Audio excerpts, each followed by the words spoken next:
What's up, everybody? I am Adam Joad, the Appalachian Apostle, and today we're going to be talking about one of my favorite subjects in the universe.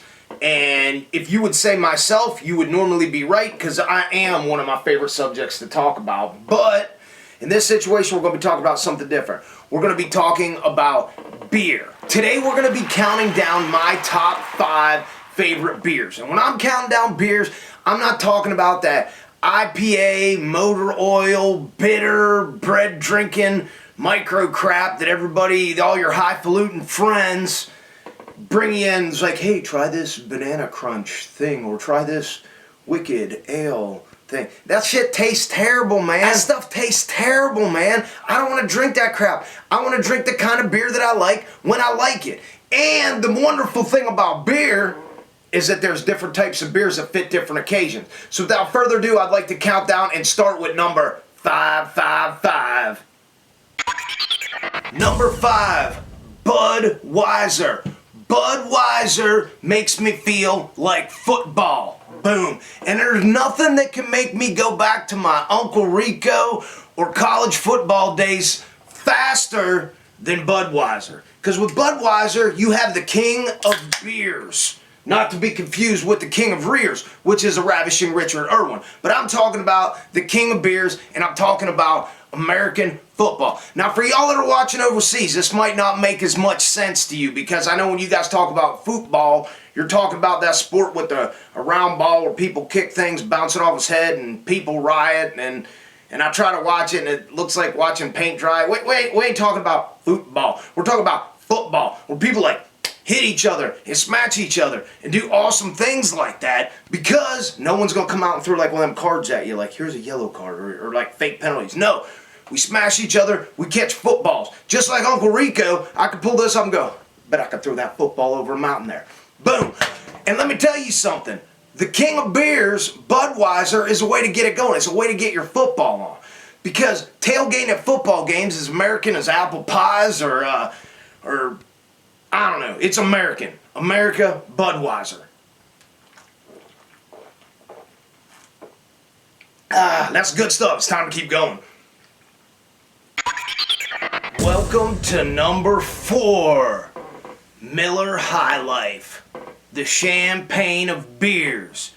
Now, I don't know about you, but when I want to live the high life and be all fancy, I get dressed up, try to impress folks, and I come out, and I'm not like a hip-hop guy that gets like Chris Style and goes around. I think those are the older hip-hop guys. The new hip-hop guys, they like eat Xanax and slur their words like, bitches, hoes. Yeah, we're not talking about that. We're talking about the high life. And there ain't no better way to experience the high life than Miller High Life, the champagne of beers. Now, every time you crack open a Miller High Life, you can smell the aroma. We don't need a cork. You know, you put the cork. Man, it was a good year, the year that I bought this Miller High Life in 2018. And this has been around since 1903. There's a reason the High Life's been around this long. And there's a reason your crappy IPA junk ain't going to be around for like 2 more years after the hipsters and the eco-yuppies aren't thinking it's trendy and cool anymore. But you know we'll still be there? Like a Highlander, lasting like a cockroach in nuclear war. The High Life. We're going to live the high life.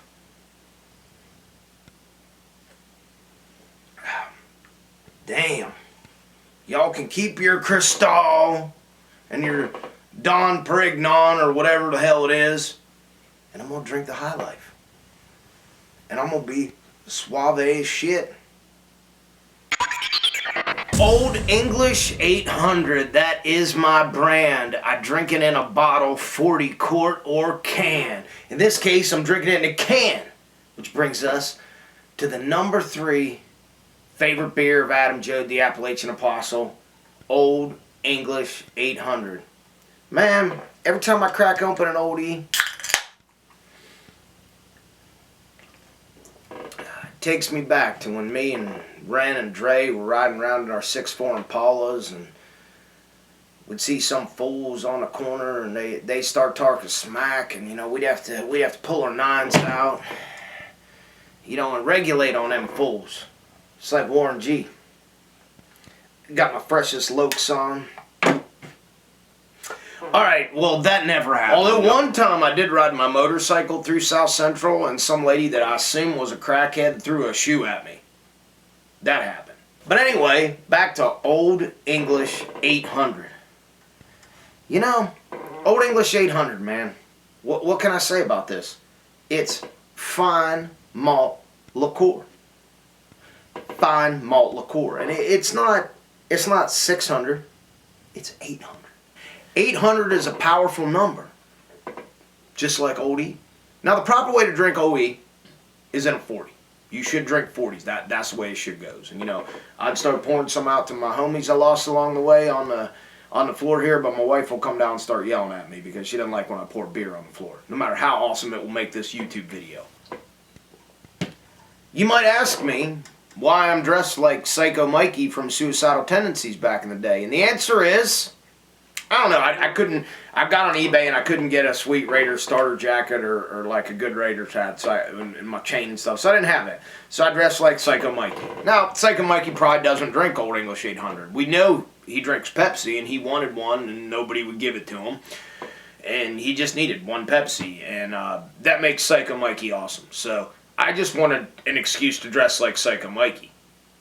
Because, you know, when the world's messing with you subliminally, no one will give you a Pepsi, and you gotta kill hippies, and all the awesome things that Suicidal Tendencies is about.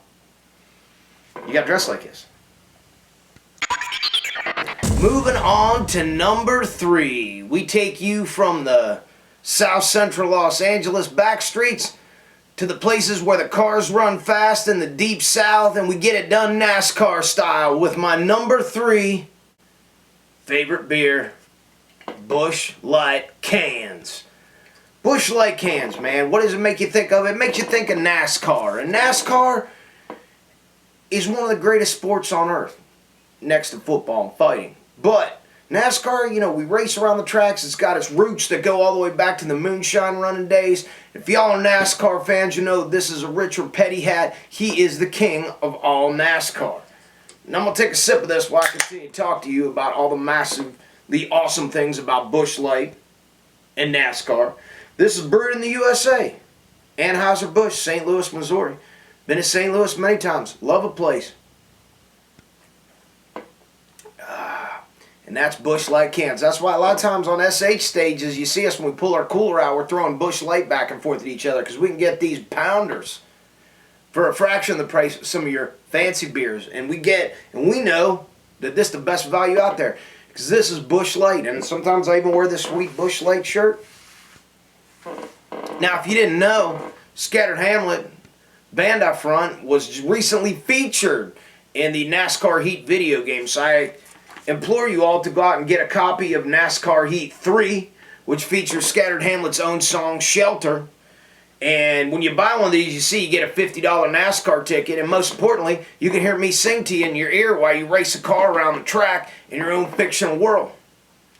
Now, just like Busch Light, the lore in NASCAR is so intense, like a magnet. ICP asked how magnets work. Well, I'm going to tell you. Magnets attract things, right? Like magic. Well, NASCAR has this kind of magic, and it attracts things. I don't know if y'all remember in some of the last seasons of the Dukes of Hazzard, NASCAR drove Bo and Luke off Uncle Jesse's farm, and they had to get Coy and Vance to take over. While Bo and Luke were out racing NASCAR, Coy and Vance took over for the Duke boys and drove around the General Lee. And we all know those shows were a pile of suck. So while we love NASCAR, we don't love that NASCAR pulled Bo and Luke away from the farm because, like I said, those episodes were not awesome. Busch Light cans, NASCAR, shameless self-promotion, badass hats. That's what it's all about. And that's why number 2 beer brings me to my NASCAR roots, Busch Light cans. Now, I know y'all have been just dripping with anticipation like you're 10 years old and you're waiting for Christmas time and seeing what Santa Claus bought you under the tree. This is the same level of epic, and it is my number 1 favorite beer. America's oldest distillery, Pottsville, Pennsylvania, Yuengling. Yuengling is something I've been drinking since I was like, before I was allowed to legally drink. And it's a magic beer.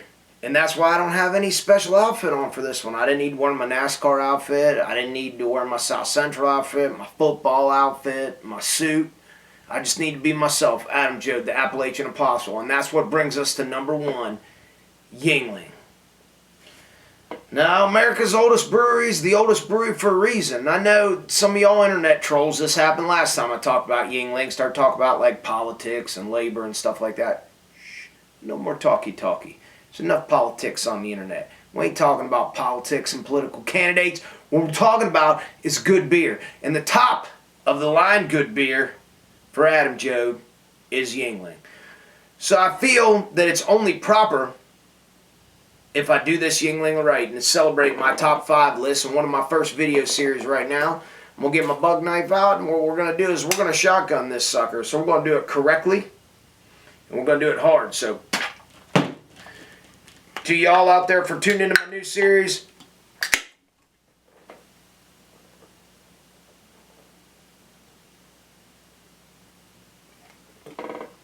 booyah, Yuengling, the number 1 favorite beer.